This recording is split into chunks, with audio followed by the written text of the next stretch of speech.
So I have with me here today Nat Lawrence. He's a longtime area farmer, and he's the owner and operator of Lawrence Farm Partnerships, which has included thousands of acres in the Casa Grande area.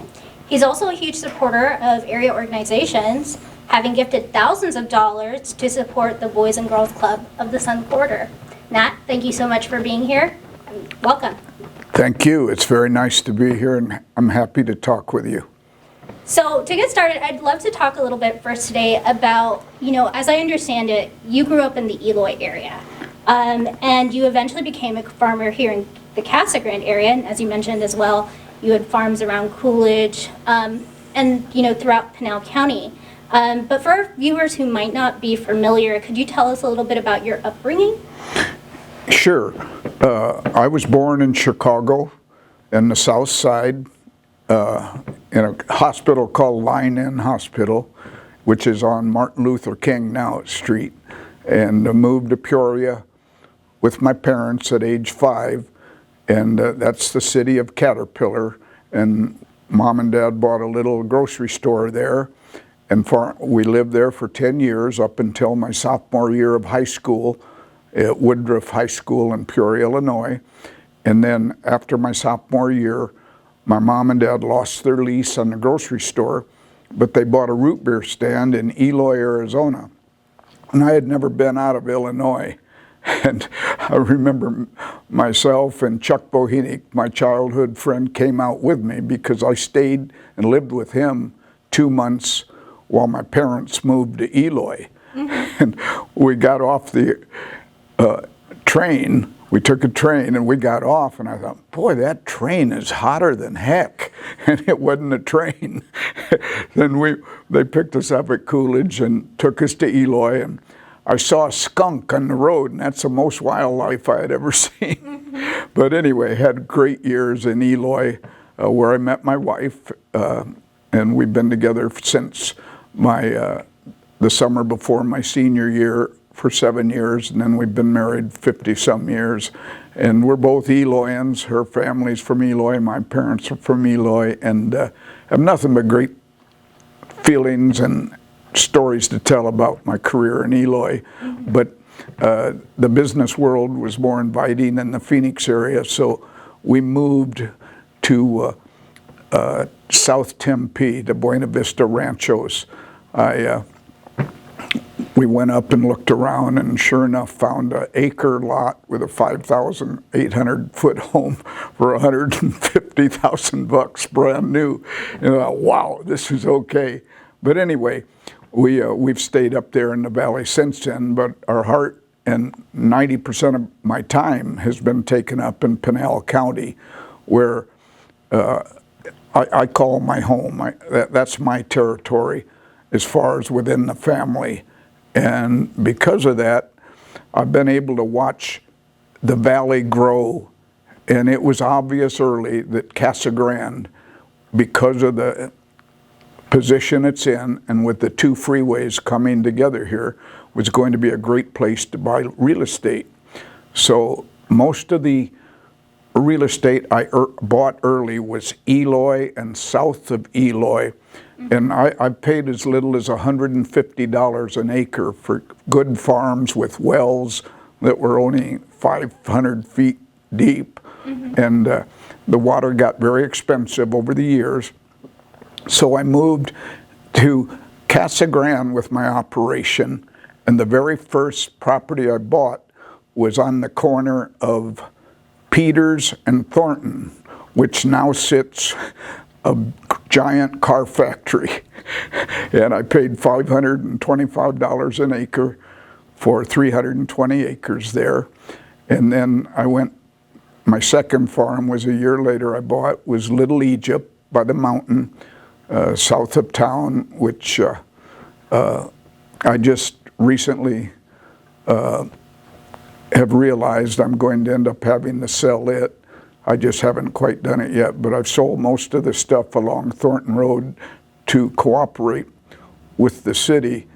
By the way, we have phenomenal city leadership here in Casa Grande, from the mayor to the council to the county attorney or to the city attorney's office. The city manager has to be as good as anybody in the West.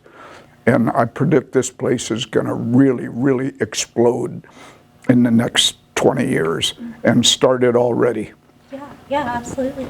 So, going back to that, there's something that I'm really curious about, just based off of the research I've done and, your upbringing. As you mentioned, your parents had a little root beer stand out in Eloy. And then I know that you had worked there. And then you also did insurance, right, when you were in college? Yes, I've always run scared. I always worried we'd run out of money or we wouldn't make enough to pay and live a good life. So I've always had 2 or 3 jobs. And in college, my senior year, I sold life insurance for the first time. This is in the summer before graduation the next year. And I worked in Mom and Dad's root beer stand in Eloy along with my wife. Was still carrying 17 hours at ASU. And I worked for a trucking company getting union wages also. So I showed my, I don't know if it's ambition or greed, but anyway, it worked out pretty good. And while I was in college, my senior year, I made the $1 Million Round Table, which nobody in the history of Arizona had ever made it under age 30. And I made it while I was a full-time student. And you don't even have to have a grade school diploma to be a life insurance salesman. So I was worried. I said, boy, I'm glad I did this early. I'm a college graduate, or I'm going to be in May. Maybe that's not what I wanted to do, but after that year, I said, it's what I wanted to do. I bought a brand new 1956 Chevy and got to go on company vacations, and it was the first time really that I had had any evidence of how a life can be enjoyable day to day. Yeah, absolutely. That's amazing. And so now, one thing I'm curious about is, so how did you go from the move from selling life insurance to eventually becoming a farmer and buying property in this area? Well, I'll tell you what, that's a very good question.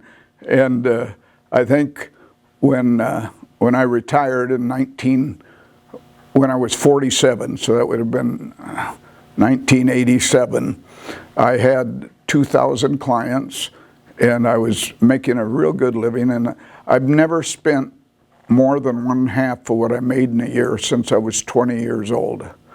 And I always saved my money. I still to this day live way under my income. I love giving money away. It's way more fun than making it. And I think the most enjoyable gift I ever gave was to the Boys and Girls Club a couple of years ago. I think it was 2019.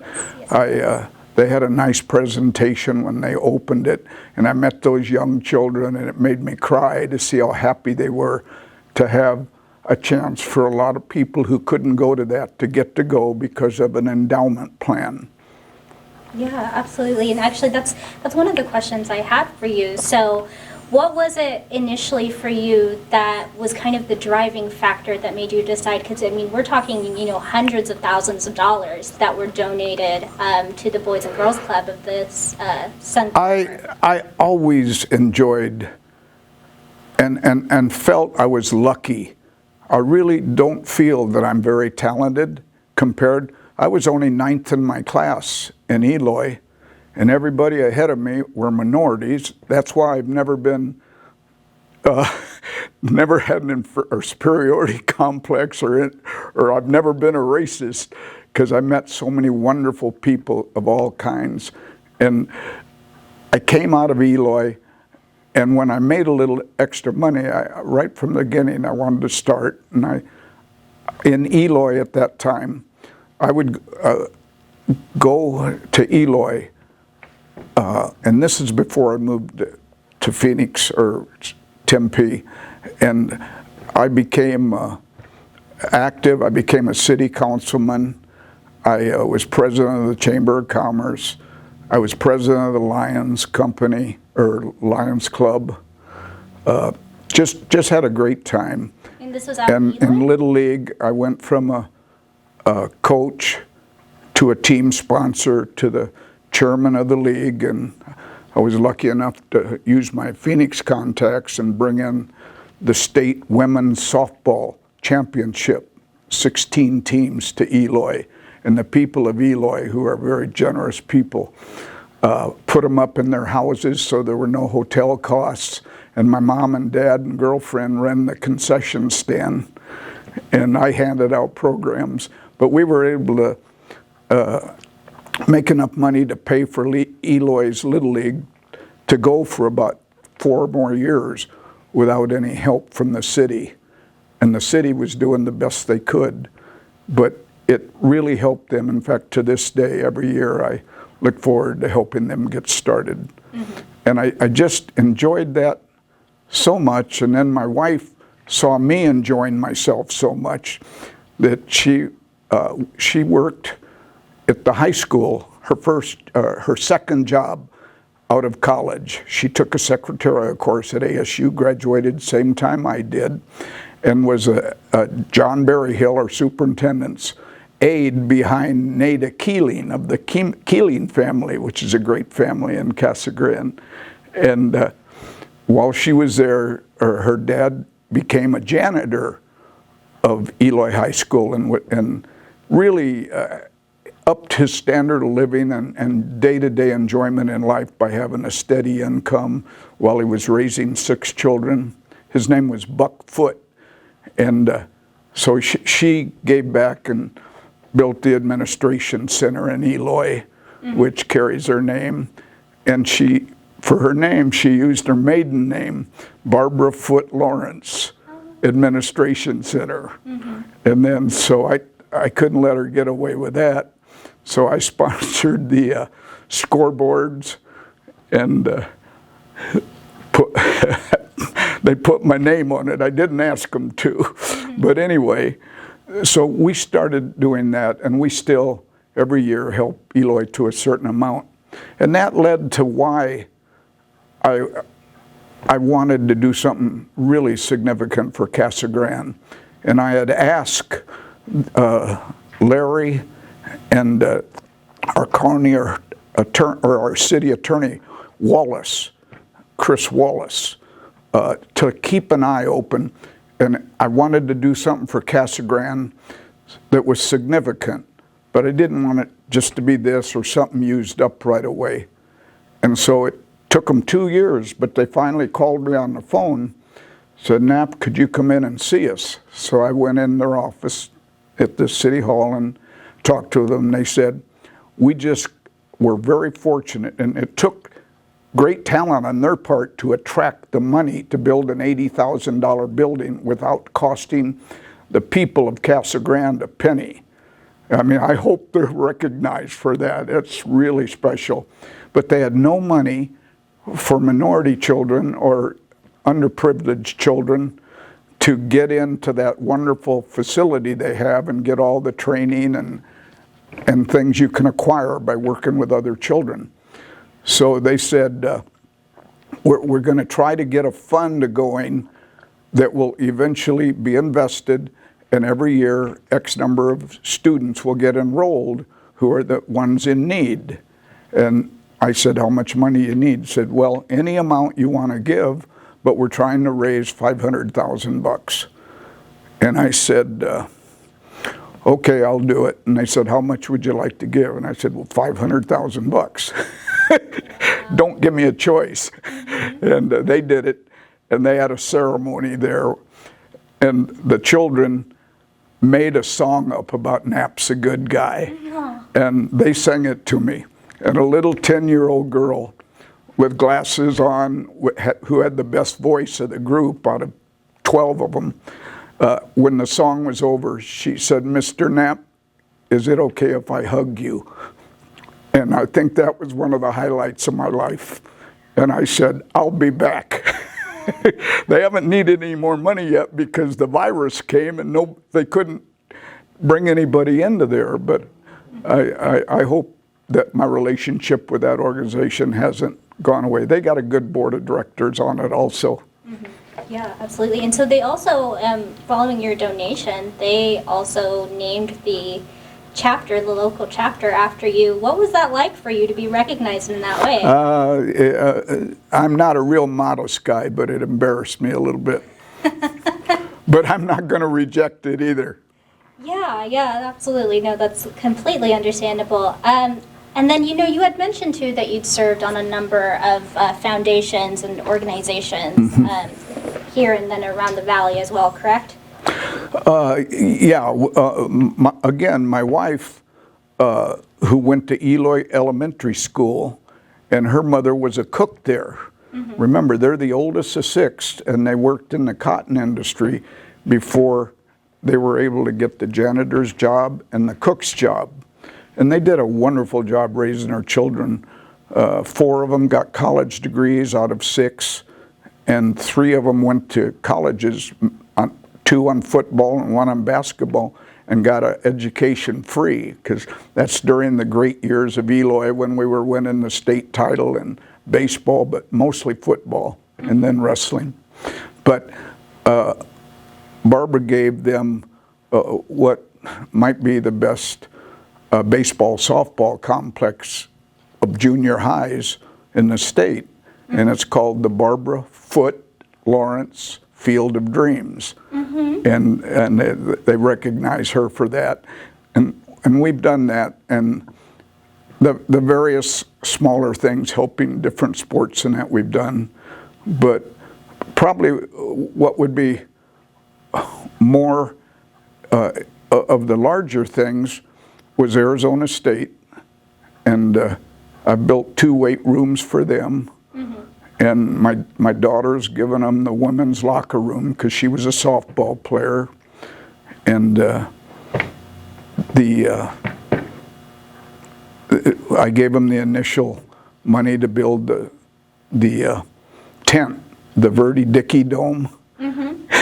I gave them $500,000 to do it. They came to a Sun Angel board meeting, and I was lucky enough to be on the Sun Angel and Sun Devil Club boards. And they said, the president came in and made an appeal. He said, we're getting killed by the opponents in California, Stanford, UCLA, SC. They're telling you go to ASU, you'll die of heat exhaustion. And we need a dome with air conditioning to practice in every day. And we need money to get started. We don't have it in our budget. And old Knapp, stupid Knapp, says, how much you need to get started? And they said $500,000. And I said, all right, I'll talk to you after the meeting. And so I gave them the $500,000, and they started building it. And then it slowed down. Nothing happened. Well, 2 years later, I'm down on my farm, and Verdi Dickey, who's Casa Grande, also in that he owns his grain company here, Arizona Grain. He's the individual owner of that. And he was appointed to this very wealthy man, and he took it up and raised millions and millions of dollars to finish it. And he called me up. I was in Casa Grande, just walking into my farm area, and the phone rang, and I said, yeah. He said, Knapp, this is Verdi Dickey. You still like ASU football as much as you did? I said, absolutely I do. And he said, how'd you like to contribute to the Dickey Dome? Oh, wow. I said, the Dickey Dome? And he said, yeah. He said, they're going to name it after me. And I said, he said, and I know football is your favorite thing about ASU. And I said, Verdi, I've already given him $500,000. And the phone paused. He said, did you make a pledge? I said, no, I gave him a check, and it went through. And he said, did you do it anonymously? I said, obviously I did, but that's okay. So anyway, did that, and then we gave Chandler Hospital, which serves a lot of Casa Grande people, we gave them the 4th floor for doing that. Got a lot of self-satisfaction there. Yeah. And when we go in on emergency, we get taken care of pretty quickly. But anyway, we've given the YMCA up there their gymnasium, which is the Knapp and Barb family gymnasium. We've done a few more things, but it's not that.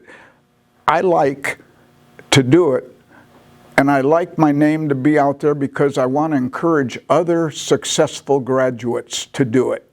I mean, there's nothing like having something named after you, to know your children, your grandchildren, great-grandchildren said, that's my family. I come from a good family.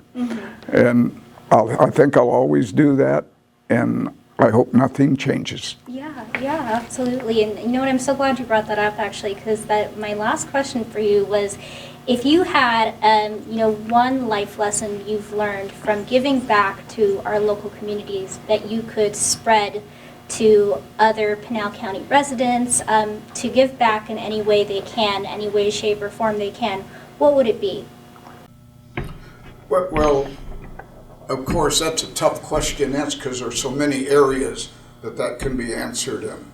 But I think to encourage other people to participate and do what they can for their alma mater or through their favorite team in their city, it requires that. And it requires the teamwork of a community.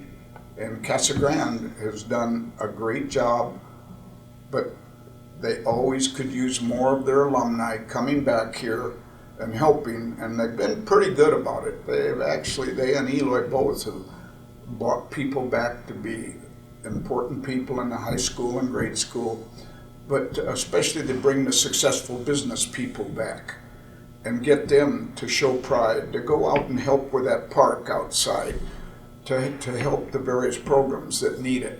There's always going to be a need there. But that I think would be the biggest thing I'm worried about and I would like to help accomplish. Perfect. Well, thank you so much, Nat. Thank you so much for joining us. Well, you're more than welcome, and it was very enjoyable, and just keep up the good work.